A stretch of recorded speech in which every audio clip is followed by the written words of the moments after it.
Lalu dikatakan, saudaraku, penginjil-penginjil contohnya ya Bapak Ibu Widodo, Kak Vicky lah.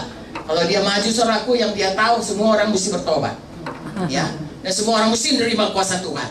Karena itu karunia penginjil, ya, dan semua orang mesti berapi-api, menyala-nyala untuk memberitakan Injil. Kalau gembala, saudaraku, ada 100 jiwa di sini, semua sudah sungguh-sungguh, tinggal satu yang nggak sungguh-sungguh, dia akan cari terus yang satu itu, ya, untuk supaya dia kembali kepada domba, kawanan domba. Tapi kalau misalnya dia sebagai nabi, dia nggak gitu peduli kali.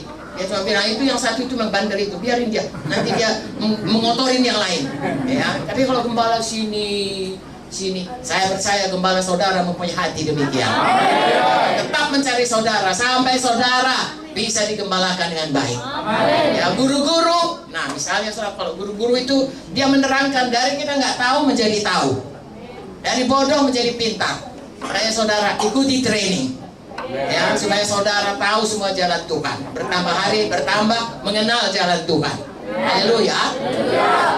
Demikianlah saudaraku di dalam sidang Tuhan, ya, ada guru, ada diberikan Tuhan untuk apa? Untuk ayat 12 memperlengkapi kita untuk melakukan pelayanan. Saya ulangi lagi, semua kita ini ada pelayanan.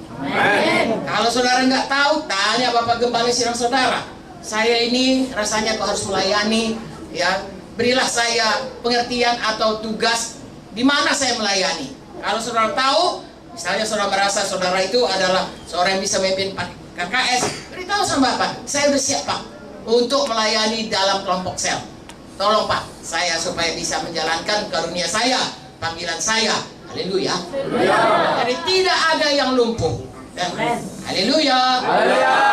Semua, dan untuk itu harus dilengkapi, harus diajari, harus diberikan saudaraku, bahkan impartasi, ya, supaya bisa melakukan pekerjaan. Itu sebabnya saudara setia di sini, saudara terus di sini mau dimuridkan, dan saudara mau bersatu dan mau patuh, mau percaya kepada Tuhan Yesus dan kepada gembala saudara, maka saudara akan melihat saudara maju terus dalam panggilan saudara.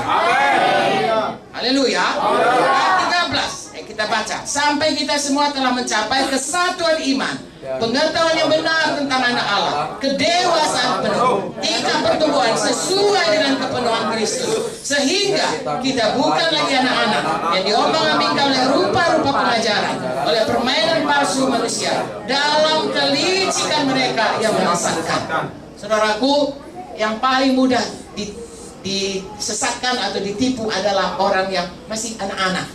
Coba saudara lihat anak-anak di TV, banyak dikatakan ada ya predator, ya. Mengapa anak-anak itu mau ditipu? Karena diiming-iming, iming-iming uang, iming-iming bonbon, apa namanya, permen, ya, bonbon itu Medan, ya. Permen, ya, diiming-iming saudaraku, tapi karena dia masih anak-anak, dia tidak tahu, akhirnya bisa ditipu. Itu sebabnya kita harus semua mau dilengkapi oleh pemimpin kita, supaya kita bertumbuh seperti katakan, menjadi dewasa secara rohani, tidak bisa dipermain-mainkan. Jangan sesat. Apa saja yang mengaku Kristen, tapi sebenarnya menarik kita keluar daripada kebenaran. Kita sudah tahu karena kita sudah dilengkapi, sudah diajari, sudah dijadikan dewasa oleh pemimpin. Haleluya. Relakan diri saudara untuk diajari, untuk dididik, untuk diperlengkapi, untuk diajari melayani. Setialah selalu, haleluya, sungguh-sungguh hati. Saya suka ayat itu, firman Tuhan berkata 2 Tawari 16 ayat 9a, Tuhan matanya mencari di seluruh bumi ini orang yang bersungguh-sungguh hati terhadap dia, untuk mencurahkan kuasanya kepada orang itu. Kiranya itu ada pada kita semua. Amin, saudaraku. Tidak bisa diombang-ambingkan. Ayat 15, tetapi dengan teguh berpegang pada kebenaran di dalam kasih, kita bertumbuh dalam segala hal ke arah Dia Kristus yang adalah kepala. Daripadanya lah seluruh tubuh rapi tersusun, diikat menjadi satu pelayanan, semua bahagiannya diikat oleh menjadi satu oleh pelayanan semua bagiannya, sesuai dengan kadar pekerjaan tiap-tiap anggota, menerima pertumbuhannya dan membangun dirinya dalam kasih. Jadi saya dan saudara, kalian semua di GKI Semarang Timur ini, saudaraku, berpegang teguh pada kebenaran di dalam kasih. Amin. Dua perkataan, kasih, kebenaran. Saudara berpegang teguh pada kebenaran, tapi harus dalam kasih. Ya, tidak berkata ini kebenaran, mau apa kau? Bisa, saudara. Ya. Oh, saya mengasihimu, engkau sudah berbuat dosa, engkau sudah, biarlah nggak apa-apa, kan itu pun tidak. Ya, harus berpegang teguh dalam kebenaran, tapi dalam kasih. Pada ayat yang lain dikatakan kita harus mengasihi, tapi dalam kebenaran. Dua hal ini, saudaraku, saudara harus pegang di dalam kehidupan saudara bersama, yaitu selalu berpegang teguh pada kebenaran.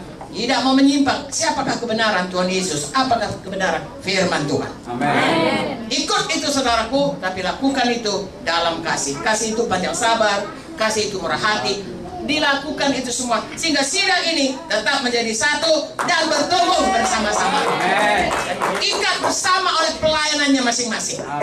Saudara terus bertumbuh, makin hari makin dewasa, makin sempurna, dan hidup saudara makin hari makin memancarkan kemuliaan Tuhan.